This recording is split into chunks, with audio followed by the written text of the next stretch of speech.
Very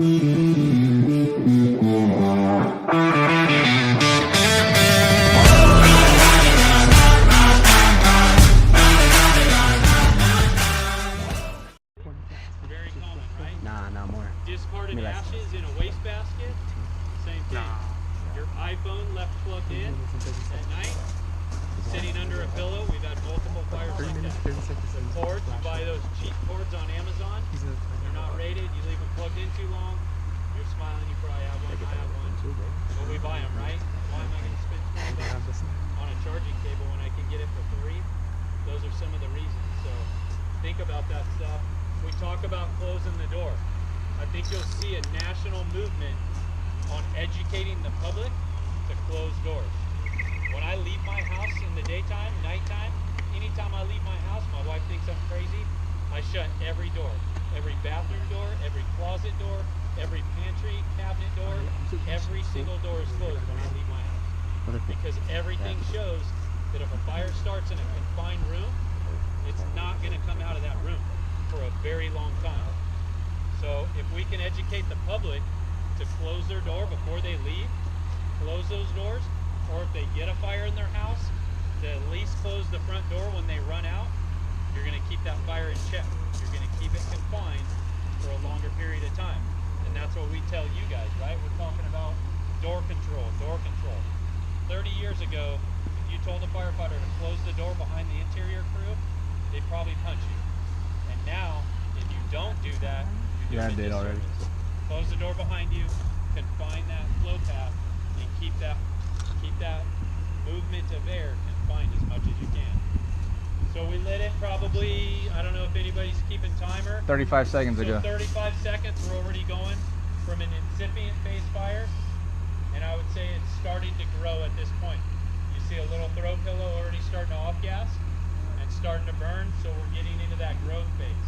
It's already starting to mushroom out at the top, and you're getting smoke out of this corner, right? This left corner, smoke's already pushing out. So we're already building that heat at the top, going into that growth phase. Smoke detector is probably alarmed yet. Today we talk about homes with sprinklers. You guys know those temperatures. Those temperatures are high. It allows these fires to get really hot, really fast, and grow pretty large before sprinklers are activated.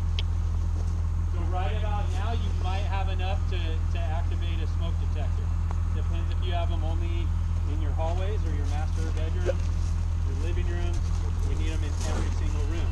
Look at your common floor plans now. They've got that threshold at the top now, right? Really common to have a 10-foot ceiling and only a 6-foot door, or an 8-foot ceiling, 6-foot door. So you've got to overcome that, right? So it's going to keep it in that room of origin before it gets to the next room. That's why we need to have smoke detectors in every room. So it's up the walls now. Look at the change in color of your smoke. Okay, so that is petrochemicals right there. That is synthetic products. That's gasoline formed up in a solid state, acting like it's wood. It's not wood. It's processed chemicals. So you see your felt paper hanging? That is nothing more than gasoline put into a paper. Okay, so look at it drip. It's turning into a liquid state, gasoline, and dripping. That couch is going real good now. Look at the armchair. Right here it's off gassing. That's from radiant heat. Look at this second couch to the right, already off gassing. That's radiant heat. That's why we talk to you guys about shielding and barriers. Don't put yourself in the room of origin. Hide behind a sofa, hide behind a fridge, hide behind a door threshold so you're not taking that radiant heat. It's already pushing out the roof there. Look at your smoke. We talk about volume, velocity, density, and color, right? We've definitely got the color. The volume is picking up pretty good. It's very dense smoke, and it's starting to get turbulent, right? So we know we're building that high pressure. Now we have that high of a pressure interior. Anything you do exterior to open a doorway, open a window, you're going to have a positive effect on fire growth. Okay, so this half is already down to the floor. Look at your carpet, completely curling up. That's not uncommon to see that while you're making your interior. So let's back up out of the smoke. You guys try and work this way so you're out of the smoke.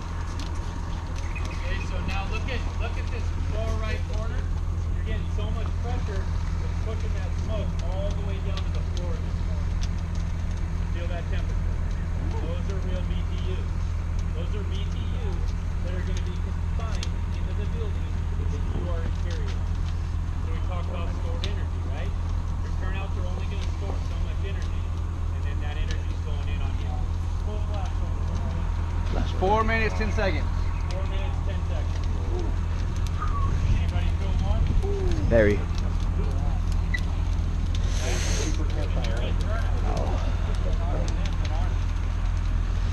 now you put that in perspective with the civilians. You can just be in pajamas, It's extremely right? hot. Or just a pair of underwear laying in their bed. These are the temperatures you're dealing with. High BTUs? You think your gear is going to protect you in that? Absolutely not.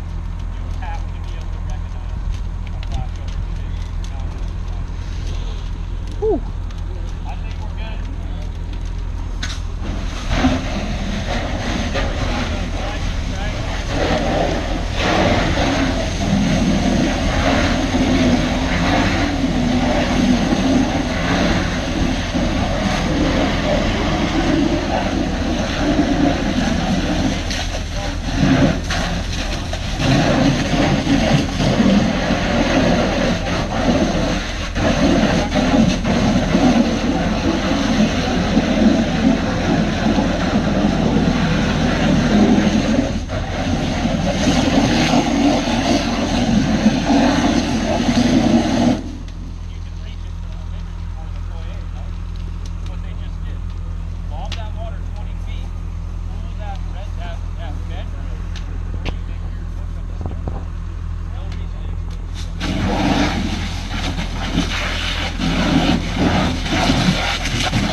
Alright, so everybody real quick, just before my name's Matt, all right, I'm a firefighter with CAL FIRE up in Apple Valley.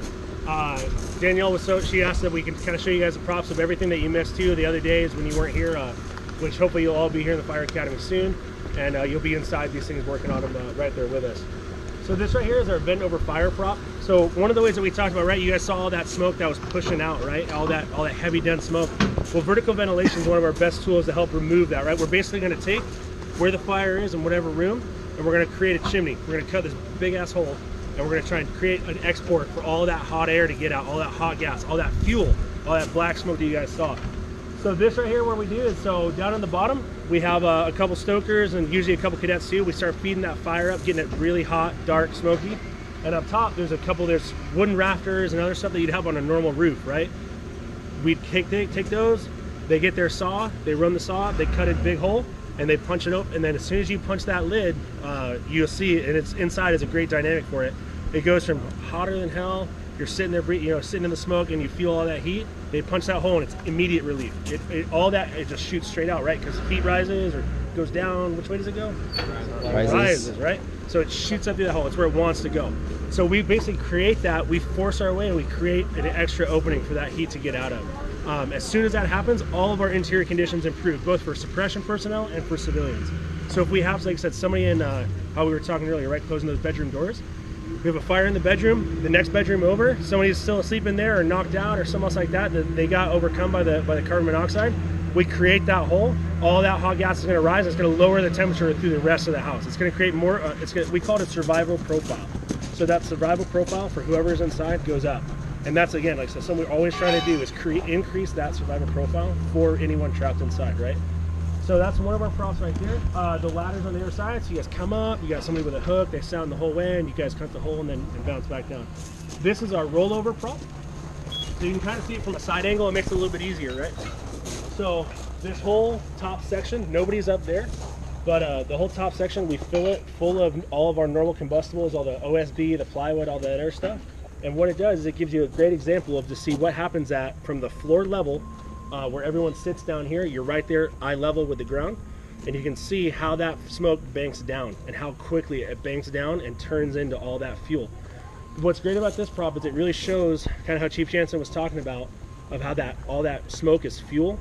This whole thing gets charged with smoke. Like I said, thick black smoke, can't see your face, your hand in front of your face, and it'll start to ignite. And we've had rollout rolled over, sorry, come all the way out these doors.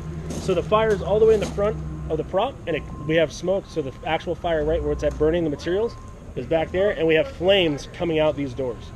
So that gives you kind of an idea of how much we were talking about, that there's fuel in that smoke, that it's still combustible, it's still liquid, like I said, it's just now it's aerosol, right? So we went from a solid to a gas, and now they said that thing is ready to go, and it's just completely rolling out across the way. It's kind of hard to explain it. You guys will see if you ever watch any of the Academy videos, there's always good pictures and videos of that, because this is like the fun prop. You get to see how smoke reacts and how smoke burns, and continues to feed that fire. The thing about this prop especially though, is you have to remember, right, we're all sitting down here at the floor level. That's not the floor of a fire normally. Where we're sitting at would be the ground if your face was in the carpet. So where we're getting the rollover and all that heat and everything else is where you'd normally be living or breathing at, right? Even if you're down low, trying to stay low, trying to crawl out, that's fully involved with fire. So it kind of gives you a representation. We can top inside, we guys can walk through. Don't touch the walls or anything because it's all bad smoke. On the other door. You don't want to get dirty, don't touch the walls.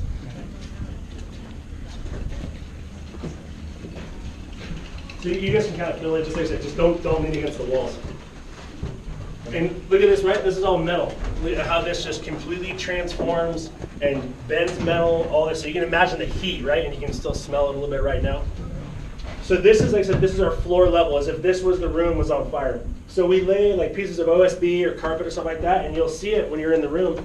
This stuff, even though the fire is all the way back in the corner, will ignite. This will, by radiant heat, all that heat transfer, all everything else, the smoke pumping out, it'll light this stuff off and it'll continue to burn. We're down here, down low, and it's still, like I said, smoke and fire, everything is igniting right above us. So even at this level, where, like I said, this was your bedroom or your living room, where our heads are at is on fire. So it gives you kind of a more better representation of how that stuff works. There's a vent right here above you guys. We simulate opening a vent, like I said, cutting a hole like vent over fire. We simulate that so you'll be able to watch how the smoke and the heat and the fire, when it's actually lighting off, will exit out that top port and relieve the conditions in here. And then we control the doors too in the back of those, of what we were talking about, those flow paths, right?